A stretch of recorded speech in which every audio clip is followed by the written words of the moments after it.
We'll start with a question. What is this for you all? When you see this, what do you think? Thank you, Cass. A marketplace, an online marketplace. It's an Australian online marketplace that's dedicated to cars, right? There's one that's not exactly as popular, but along the same lines. Online marketplace, Australian, dedicated to selling industrial machines. And there's a lot of other examples like that of online marketplace that are dedicated to one specific vertical, one specific niche, one specific topic. Bike sales for motorbikes, Reverb for music gear, Chrono 24 for watches, Discogs for records, Bring a Trailer for collector cars. Those are all marketplaces that are dedicated to one specific topic. Now, of course, you know where I'm going with this. What's the Australian marketplace dedicated to pinball? After all, they're big, heavy, expensive machines. We're all very passionate about them. They're very weird and special in their own way. But at the end of the day, we don't have an actual dedicated online marketplace for pinball. At the moment, what we all use for buying and selling machines is platforms like Gumtree, eBay, Facebook, forums, auction houses. That's the places we use to sell and buy machines. Of course, they all have their own little flaws. There's sometimes a little bit of a low trust scams issue going on. There can be a bit of drama. For some of them, the fees can be sometimes a bit steep. There's the low ballers, tire kickers issue, which sometimes mean that you've got a lot of babysitting to do. Selling and buying a machine can also be quite tedious. There's a lot of different platforms, and it's very fragmented. There's a lot of different places.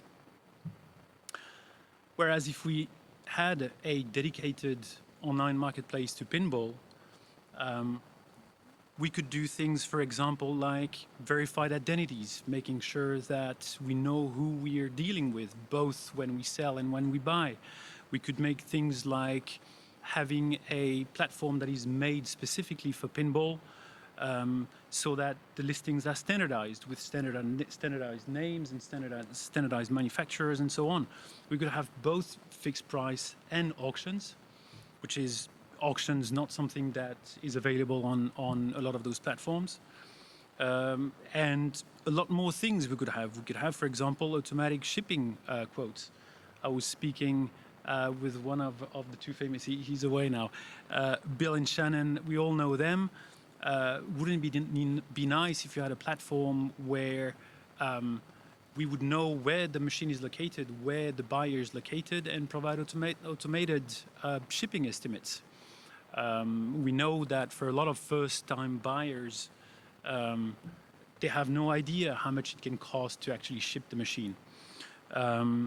We could have something else that was actually proposed to me by yourself, which is a network of techs. That's another issue with pinball. It'd be so good if we could, for example, have a known network of people we could reach out to have a look at the machine, verify that it matches its description, and basically, again, increase the level of trust. So in other words, that's what I'm building. It's called Flipside. And the way I'm addressing each of these concerns is basically as follows. There's more than that, but when it comes to low trust and scams, the idea is that everybody on Flipside is verified. We know for a fact the identity of buyers and sellers. When it goes wrong, it's a platform where you can raise a dispute, and the dispute gets mediated and leaves a record on the profile of a person who didn't behave the right way.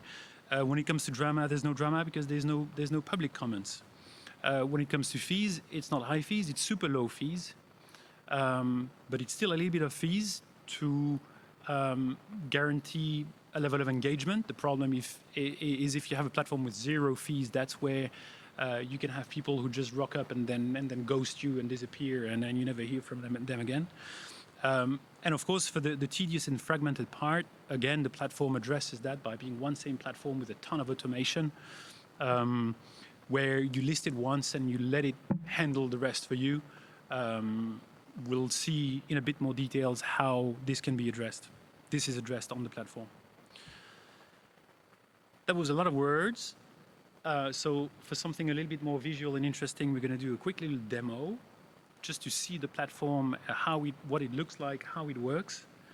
If anyone is interested, that's a QR code. Please tell me you're going to be interested. That's a QR code you can scan, and it will give you access to the full platform in preview right now. So today, if you go to joinflipside.com.au, you will hit a gate, a page that simply offers you to register on the wait list. However, if you scan this QR code here now, that gives you access to the full site. So it's still in beta. It's not live just yet. There's definitely no fees that are collected anywhere, but it's fully functioning. You can see and try every aspect of it. And at the same time, for this weekend, to try and encourage a little bit people, the first 50 people who create an account and get verified on the platform get a nice little $50 discount, $50 credit on their account. So in the future, if you do anything on the platform, you'll get a $50 credit if you register and verify today on this URL. Again, enough talk. The platform is here. That's what you would see if you connect to the QR code I showed you before. That's the home page. It gives a quick idea of how it differentiates itself from the alternatives. There's the list of ending soon and the list of recently listed. Of course, the layout is slightly different if you have a mobile or if you're on desktop, but it's the same concept. You've got a browse section, you've got a sell section, you've got a watch list, you've got settings, you've got a help section. And what we're going to do is Steve Smith has happily volunteered to put a machine for sale. And so, I don't know if you can still hear me. Should I use the other mic? Maybe. There we go. And so, I don't know how many of you actually scanned that QR code and are currently on the. Thank you so much. And if you did, you can bid on an Empire Strikes Back. Yes, exactly. So that doesn't happen every day, right? Because that's exactly what's going to happen. So Steve is going to basically. Yep. So far I've logged in. It's very easy to use. So the cell is a cell wizard. The first field that uses OPDB.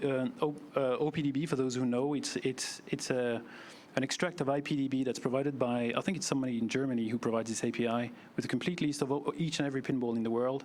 So it detects it, pre-fills it, so that we have a structured name and manufacturer. Upload the photos. You can do what you want with the photos. You can reorganize them. You can all the standard stuff of a marketplace. You can pick a condition.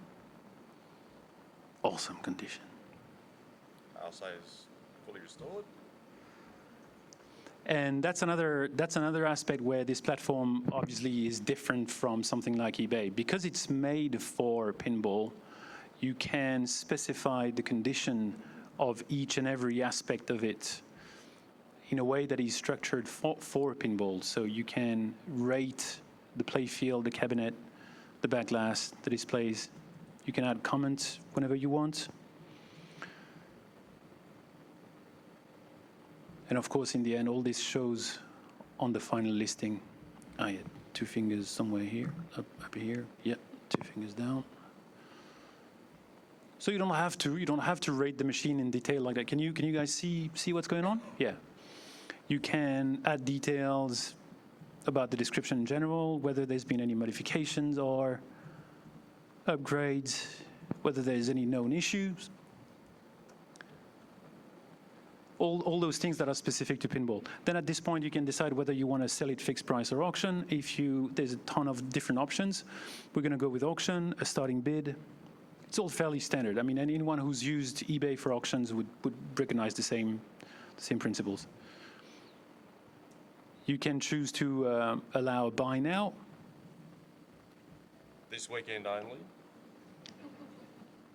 And that's the summary, and that's it. And so now it's uploading the photos at the top. And from here on, those who have scanned the QR code and who are on the platform will be able to see the machine for sale. And if you even went as far as getting verified, you can even buy on it for fun. So that's what Cass and I are going to be doing now just for the demo.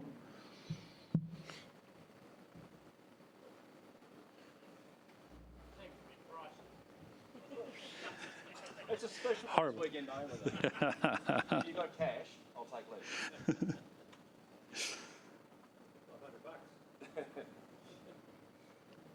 Thank you all for donation. There's a lot of bags.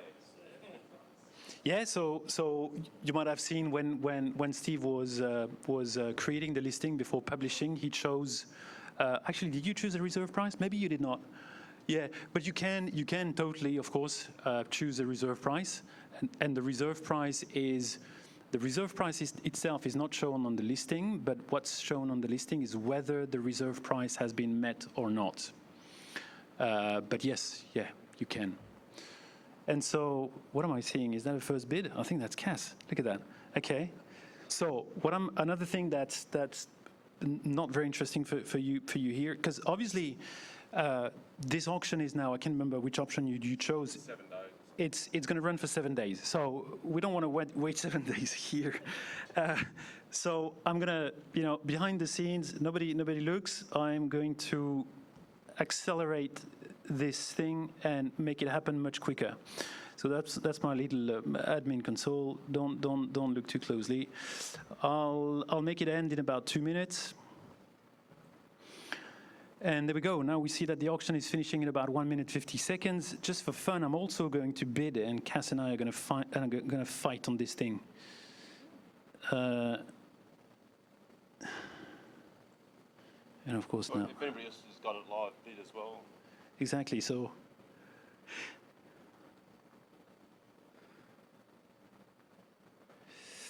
It's currently 11,000. It's still pretty cheap, huh? Yeah. So I'm gonna paste another bid for what? I'm gonna paste another place another bid for 18,000. Come on. Go for drinks tonight. Go ahead. What are we up to? Go for it. So. Can you do priority bid? In what sense? Well, you say your maximum bid's got to be auto bid. The previous bidder. So. Not at this point, no, because I'm not convinced it helps for, transparency. Basically what you're saying is the ability that you have, for example, on eBay to say I'm ready to bid up to this level, but do it automatically up to there, right? Yeah. It's an option that I considered. It's still something that would be doable. Actually, I'd be interested to hear from you guys what you think about that, if it's something you would like to see. Yeah. Yeah. Yeah, that's actually, there's a few downsides possible to that, but it's interesting you say that. There's some pluses to it because, say if you're bidding on it, but I'm not going to be available when it closes. Yeah. I'll put my maximum bid in, not to go forget about it. Yeah. If it goes over to that, Yeah, yeah, I don't have to sit there and watch it the whole time. yeah. You've also accelerated bidding. Not only warning for bill on it, say that you've done the cost short. Yeah, so of course, if you did bid on it in the past, you're going to receive both a notification and an email telling you that you've been outbid, if it's the case. You're also going to get a notification and an email saying the auction will end soon. So that exists. But to come back to your point, I think that's a very good point. I think you just convinced me, and I'm going to have to implement that. I think it's a good idea because for that reason, but every time someone bids, does it extend the time again? Yes, so that's another very good question. That's what's called soft close, and that's actually exactly what happens. So within How long does it extend by? 5 minutes, yeah. If you bid, so that's to prevent sniping, as you know. And yes, if you bid now, so who's winning at the moment? Is it you or I? So if if you wanna try and there we go. Somebody bid. So that was you, Kath? Yeah. So as you can see now, that the timing has extended to 8 minutes because the last bid was within the last 5 minutes. So that's to prevent sniping. So yes. Yeah. So. Yeah. Yeah.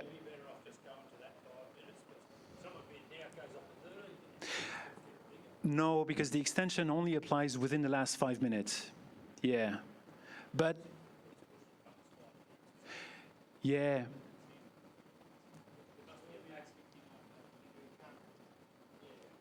But that's another very good point, because I've asked myself the question, should I do it this way? Should I literally add 5 minutes to the time that's left, or just round it up to, yeah. I'd run it to 5. Yeah, I'd run it. Yeah, Sold. run it back to 5. I sh-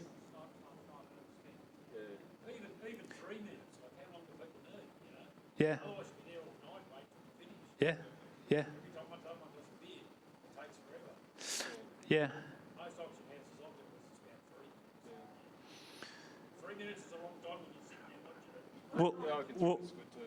I'll have to come to you and we'll have a long conversation after that, because I'm thinking now I should have worked with you much earlier. A very good point. I'll change that as well. Yeah. So again, to increase trust, in order to be able to bid, and you can try now, it will tell you that you need to be verified. Being verified means you need to have verified your email address and your credit card number. That's one fairly light way of ensuring we know who you are. Typically with all auction sites, you can't bid unless you've got your credit card details in there. Yeah, and then on top of it, if you want to sell now, you need to be what's called identity verified. So for that, you need to provide a government ID. So it's not done by me or the platform. This is outsourced to Stripe. They have a service called Stripe Identity. They do it all, but you scan a driver's license and a photo, and it verifies your identity through a government ID. And that allows you to now be a seller. So yeah, I think since Cass is now, where do you see what? Say, yep. Yeah. So because we're now, so maybe I can show you on another listing. So if you go on any listing here, like let's take this one for example. You've got the seller here. You can go look at the profile. So that's just a test profile, so it's not going to be very meaningful. But that shows you the level of verification that they've gone through. The machines they would have bought or sold in the past. And probably most importantly, whether any disputes have been upheld against them. So anyone can raise a dispute. Maybe we'll touch on that in a second. Once the sale is done, there's a dispute window of 14 days. And so a dispute lost will show up here. So there's a number of metrics here that allows you to weigh the trustability of a person. But more importantly, once the sale is done, you're communicated all the details of the other party. The seller gets the detail of the buyer gets the detail of the seller, and that includes the address, the name, the phone number. And again, those have been verified. We know they're not just fake numbers and fake names because it's been verified. When you place a bid, you press the button, place bid, press place a bid. What happens if I accidentally press that? You said you don't have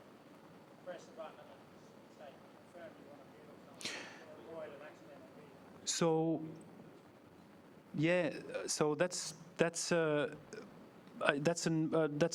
interesting point. So the way it works at the moment is, I just want to make sure that it's not going to run out. No, okay, we've got 4 minutes. The way it works at the moment is if you place a bid, again, I can't see a thing. It does not place the bid right away. It offers this pop-up first, right? So the idea is if you've now clicked twice, first here, and then clicked a second time, by reading the warning message, the assumption is that you know what you're doing. But It's not doing that in the test, mate. say again? If I press place, we have to Does it? Okay. Well. come up with that. Okay. Well, can we have a quick look after? I'll be interested to see that. That's not supposed to happen. That's not the way it's supposed to work. It might be. Okay. Okay. And did the bid go through? It was placed? Yeah, I've got the current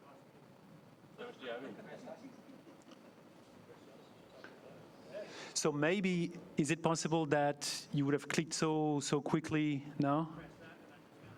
So I have to thank you. That's quite likely a bug on the mobile version at the moment, which is not one that's been tested heavily enough. So I'll check that again afterwards and I'll fix that.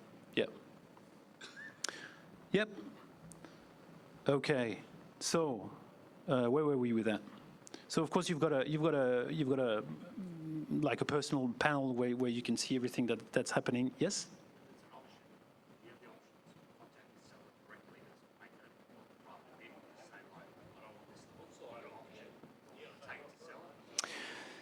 So you can exchange, you can contact, you can send a message to the seller at any point, right? Here's an example for this one, for example. You can click here and you can send a message. You can also send photos and you can interact this way.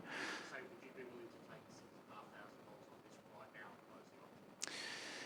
Do you have that option to speak about that, or is that now? At the moment, that is not something that would be feasible. The auction would need to go through the full process. To be an auction rather than a set amount. But Yeah. could the seller change it from an auction back to a fixed price? Not once there's been interest. So a listing, you can, as soon as you publish a listing, whether it's a fixed price or an auction, you can still edit it or withdraw it anytime until some interest has been expressed. An interest can be in the form of somebody watching or somebody placing a bid. As soon as somebody has shown interest, placing a bid or watching, you can no longer withdraw the listing. It's considered live on the market, and for a question of fairness, the idea is if you want to withdraw it, so of course technically it's still possible, you can send a support ticket, but the interface doesn't allow this too easily, because otherwise, it can make people feel a bit disappointed. Where if you've seen a listing for a while and you've been bidding on it, and all of a sudden it disappears, you don't know why. It probably doesn't make you feel too great. Yeah, but that could be another, in fact, good point. Maybe a way. I can stress the auctions, I'd rather just say, I know you said auction, but would you be able to take this amount and just, Yeah, that's. I don't know how auctions work. I've been on a house once and it was extremely stressful. Yeah. I don't like that. I just want to walk in and go, right, would you be prepared to take $6.5 million for this? Pay for this at an auction? So I think I'll just let it run and we'll let Cass win. But, oh, sorry, you're winning. So you want to, but at the end of the day, it doesn't really matter because, again, no fees are going to be charged. Actually, let's let the gentleman win. Oh, there we go. Oh, my God. Keep it in the family.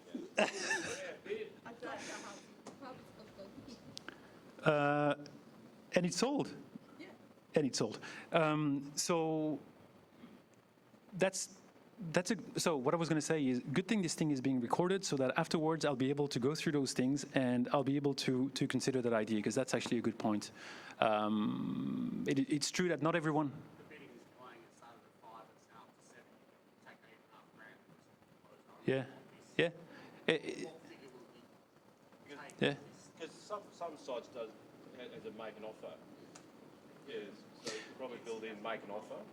So that exists, of course. If the listing was published as a fixed price, of course you can accept offers as well. So there's I don't know if you remember, we probably went a little bit quick, but when Steve was going through the listing, he chose to go with an auction. You don't have to.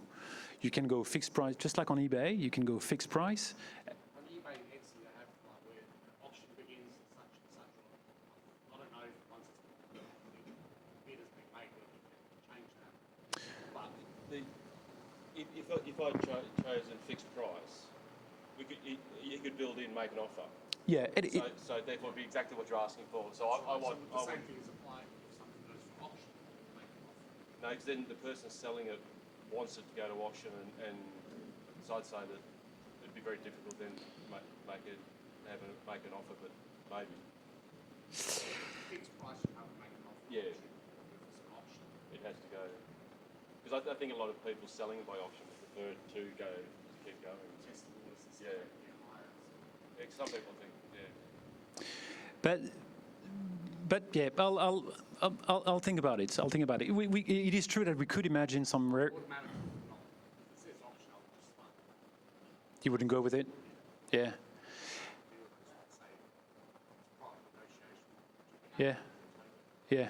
So for a fact, that's in place already. I can't really show you now, and we don't want to take too much time. But you can sell for a fixed price and accept offers. And in fact, as I mentioned earlier in the presentation here, I was saying that low bowlers, tie kickers. There's in fact a concept of smart offers. So not only you can sell it for a fixed price and accept offers, but you can also, as a seller, automatically reject offers that are too low and automatically accept offers that are above a certain threshold. So all that is in place already, is built and works. Sell advertising for $5,000. They can see anything above 4,600. Exactly. Yeah, exactly. Yeah, that's in place. But it doesn't fully resolve what you were saying in the sense that. So much for an auction. Yeah, exactly. Yeah, yeah. I think Anthony can tell me if I'm wrong, but I think the whole concept is to actually discourage people messaging with offers, trying to get off the market to kind of increase transparency. If I'm That's exactly right. That's exactly right. discourage that kind of thing because I was happening to people before me all the time. Because you get quite frustrated when, I'm willing to go to 10 and then suddenly it disappears to 7 when I feel like saying, well, I would have did 10. But if the auction finished, you would have gone to 10.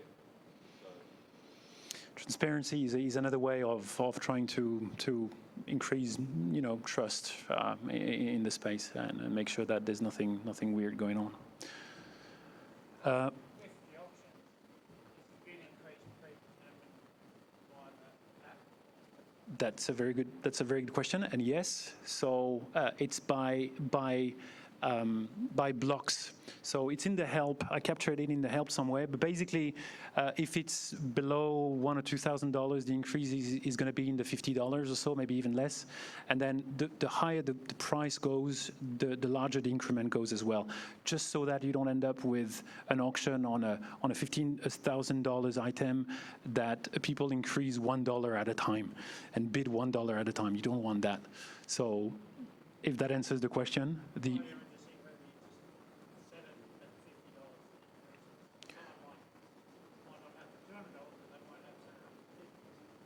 Yeah.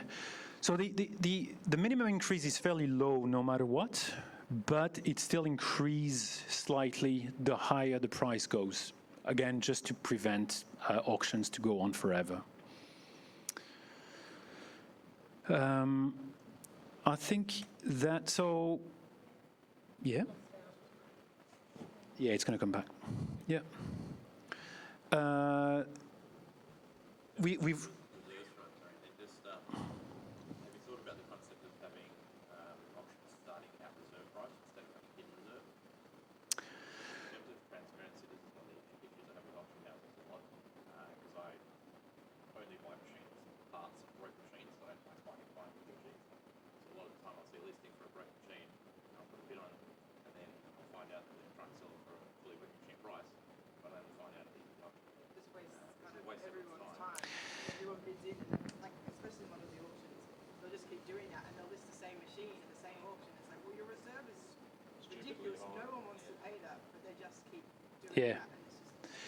Yeah, it's hard because that's where it's sometimes difficult to find the right solution that satisfies both the buyer and the seller. Of course, the buyer and the seller have slightly different, interests.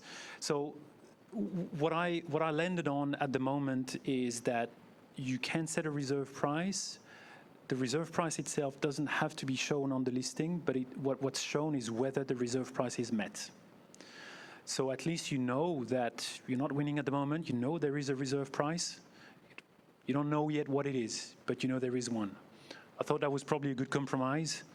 You can, of course, also set the starting bid at whatever you want. I don't know if, again, we went a little bit quick, but in the auction, you can set the starting bid as whatever you want. So that can be a way of doing it. Would there be an option to kind of flag that if it's the same, like if it's a set buy and keeps doing that, and relisting the same machine with very high reserve, not sort of telling them, and then do that again and again and again? Is there a way to kind of flag that and be like, this person just keeps doing that? Please don't go away. Stay with us. That's a very good point. That's another very good point, in fact. We could have some sort of metric that tracks how many times one same machine has been relisted. Yeah, that's actually another good point. You just cap it at 2 or 3, so Yeah, yeah, You just have to be tracking unsold machines. Sold. yeah, yeah. Very good point. Again, Put that on the listing so you can then the buyer can then see how many times it's been relisted. that's another very good idea. So of course the problem could be that then the person, instead of just relisting the same listing, would go and create a new one. But I could still identify it by the title. I mean, one same person selling one same title, reselling one same title when the previous one wasn't sold is probably some indication of something going on. So yeah, another good point. Yes, so you can do that. However, so there is I don't want to take too much time, huh? Why am I getting errors here? And what's the time? Yeah, we need to hurry up a little bit. You can, of course, see another important part of this site, as opposed to most others, is that it keeps track of everything that's been sold, and you have access to it. Because over time, the idea is that then that becomes a good reference, a good price reference. By default, a listing that is shown as sold will also show who the user was, but that can be changed. Because for privacy reasons, some sellers might not like that. They might want to say, actually, I was happy enough to sell my machine, but I don't want my name to stay against that machine forever. So I can't guarantee that we will always be able to find a history of all the machines sold by someone. But the number of machines, however, is shown. Yeah. Yep, sorry.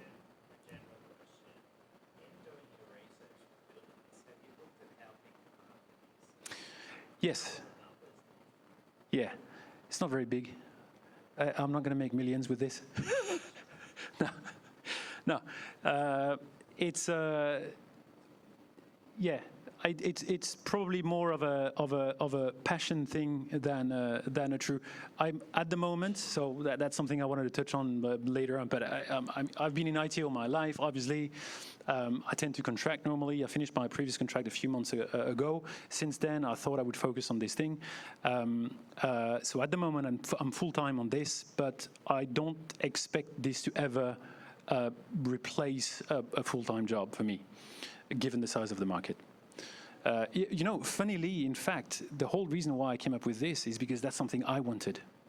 It's really something that I wanted. I wanted a site a platform that did things specifically for pinball and in a way that wouldn't cost an arm and a leg. So that's why I built it. Yeah. One of the things I think it's a great idea, because sometimes I don't know what the machine's really worth, so I'd like it to go to auction, because I don't know what the market. It's one of those ones that I don't know. If I put it up for auction, one thing that Anthony didn't mention, which is quite important, if I put it up for auction, I can then also share that to all the places that I would have advertised it anyway. So I can share it to the Facebook, the marketplace, Aussie Pinball sales, and all the rest. so everybody can see it. But they'll be, if they're interested, they'll be redirected back to the auction. That means the different sites or the people themselves. Yeah. So yeah, there's a few things for that. So first, But they don't make any, like if I advertise something on Facebook or under our own website, like the Facebook, the people don't make it. Yeah.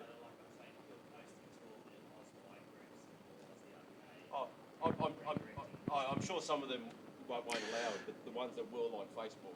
yeah. So Facebook totally allows it, and yeah. Yeah.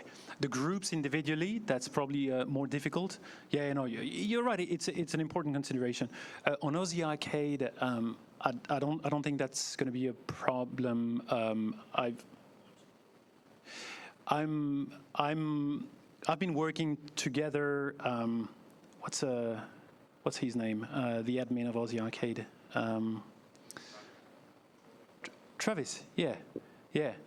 And I don't think he would. I'm actually confident that he wouldn't have an issue with that. With a listing being shared of Aussie Arcade and linking back to this site. But the groups, you're right, the groups might not like it. However, what happens here automatically is that it gets listed on the Flipside page on Facebook. That also works, no problem. Yeah. Gumtree, however, 100%, that's never going to work. They're very strict on that. You're not listing something that points to another website. Yeah. Was there anything else we wanted to say? Yeah. So, I mean, we don't want to spend too much time on that. But as a result, here now we no longer see it as a listing. We see it as a sale.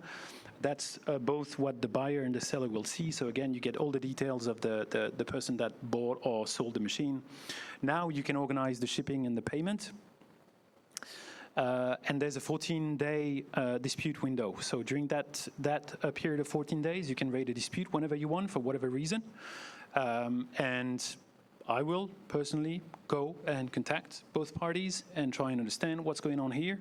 I'm hoping that generally the wrong behavior should be fairly easy to identify. I think most of the time it's quite clear who did not do things right. But then again, at the same time, I'm hoping that most of the time sales will go smoothly. Yep. Only the seller can see that. So that's the same page. The buyer and the seller will see a similar page. No one else can see that. No. Yeah. 14 days is going to be enough because if it's being shipped across Australia, like if someone's going to Perth, 14 days is... You can ask for an extension. So there's that, and there's, of course, at the same time, you don't want it to be too long either. There was a little bit of a right middle to be found here. What I'm already working on, but again, you're all asking the right questions, so much so that you're ahead of what I was going to say next. But the next things that are coming up, there's a whole lot of things that are coming, including, of course, an actual mobile app, but there's also an escrow service. And so that solves this problem. Of course, again, I'm not going to implement that myself because escrow is, legally speaking, not something easy to implement. There's a third party that I'm going to work with who will manage this part, and that solves this problem. It's only once the buyer receives the machine and confirms that they're happy with it that they decide they authorize the release of the funds to the seller. And yeah, so a whole lot more to come, endorsements, feedback, listing on all major social platforms, network of techs again, machine wanted alerts, so you can register a machine that you're interested in, and then you would get an alert whenever somebody lists that particular title. Price guidance, we mentioned that. Of course, over time, the more sales there has been, the more of a good price indication we have within the platform. And then on Aussie Arcade, there was quite a lot of people who mentioned a lot of other things, including parts. There's also, obviously, on Aussie Arcade, there's been a lot of people pushing for arcades as well. They say, well, what are you, pinball only? It's another good point. Again, because at the beginning, I built this a lot just for myself, and I tend to be more interested in pinball than arcades. That's the way I did it, and I also thought it'd be better to focus on one smaller segment to start with. But over time, nothing says that it wouldn't expand to arcade machines as well. Go live August 1st. We'll have a number of machines pre-listed for go live. And again, I'm using this opportunity to let you know here if you have a machine that you want to sell. So the way it works normally is low fees, so 1% seller fees, 2% buyer fees, basically to maintain the platform. However, if you're interested in listing a machine before go live, I'm happy to waive all fee and make it completely free. We can work together. Just get in touch, and I'll be happy to put a machine for sale and so that it's live for go live on August 1st. That's it. I think we don't want more questions because we've used too much time already. But there was a little section for the questions. And I'm seeing somebody reading the QR code. Yes, that's the same as before, so that gives you full access to the platform. Yep. What's your plan for getting the word out? Because the market, like the website looks great, but I guess less people use it. It's Yeah. very useful. So do you have a plan for, obviously you're doing this, I've seen you on Aussie Arcade. What's your general plan for getting the word out? Yeah, you're completely right. That's the big problem with the marketplace. So the idea, it's been, in fact, you know what? That's the reason of this next slide here. I need a bit of help. I need a bit of help because it is true that it's hard to get the word out. The idea is I'm working with as many dealers as possible right now, and so if they are willing to put machines pre-launch, then obviously they would communicate those machines through their own channels and their own contacts. That would be one way. Other than that, yeah, I think the idea is to hope for somebody who lists a machine to again go and share it on Facebook or elsewhere, attracting a bit more eyes this way. If you put a machine on auction, obviously you want to try and have as many people aware of this listing as possible. So you would go out and try and communicate it. That's the idea. Yeah, it'd be great if I can get a bit of help from some admins from some of the Facebook groups. I'm working on it. Just with getting like dealers on board, I know in car sales you can search for dealer cars or private sales. Are you planning on doing something similar that it's easy to identify if someone's a dealer and they're selling product compared to a private? Again, that's another very good question. That's something that I've considered. I've asked myself. At the moment, the platform makes no difference between a retail seller and an actual dealer. But that's a very good point. It might be something that needs to be implemented to be able to differentiate between a dealer and a seller.